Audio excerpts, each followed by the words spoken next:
As campeoas chegaron ao Pazo Provincial coreando. Somos campeonas de Liga. Eloxiando a Copa.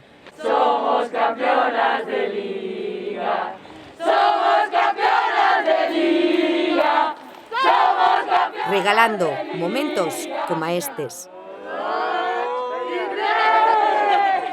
Aínda non espertaron do soño, pero nin as máscaras podían ocultar a ledicia do triunfo polo seu terceiro título de Liga. Acompañadas polo equipo técnico e a presidencia do club, as guerreras laranxas do Burela foron recibidas pola vicepresidenta da Deputación e o deputado de Deportes, quen acompañou o equipo á disputa da final en Málaga. Foi unha experiencia moi bonita, aunque solo teño que poñer unha pega e é que nos fixeste sufrir un pouquiño de mal. Un partido moi igualado, pero bueno, como din sempre, as finais non se xogan, gánanse. Foi o que fixeron estas campeonas, polo tanto, parabéns. Lobou o esforzo do equipo por colocar a Lugo de novo na cume do fútbol sala feminino. Sin tender así a moito triunfalismo, estamos ante un dos mellores equipos do mundo de fútbol sala femenino e eso, dende un sitio como Burela, un sitio pequeno, eso se consigue con moito traballo e moita humildade que encabeza Manolo como presidente do Pescado Rubén.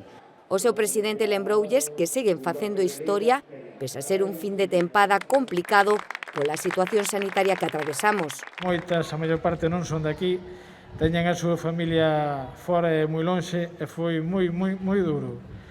Pero demostraron coa súa profesionalidade e hasta onde poden chegar, sin competir en 3 meses ningún partido, chegamos a unha final e deronno todo. Agradecementos da capitá, o apoio recibido.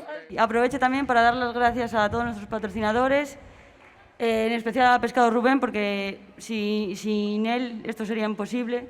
E caloroso recordo tamén a afección por estar sempre aí. Nosotros queríamos retribuir de la mejor manera posible, siendo campeona, trayendo la copa para nuestra casa, nuestro pueblo, y ellos estuvieron siempre con nosotros, y eso va para ellos, que están con nosotros hasta la muerte. E antes de marcharse, un último desexo. Que ojalá podamos volver muchísimas veces más. O deputado de Deportes entregoulles de recordo unha figura de bronce feita no Centro de Artesanía e Deseño de Lugo.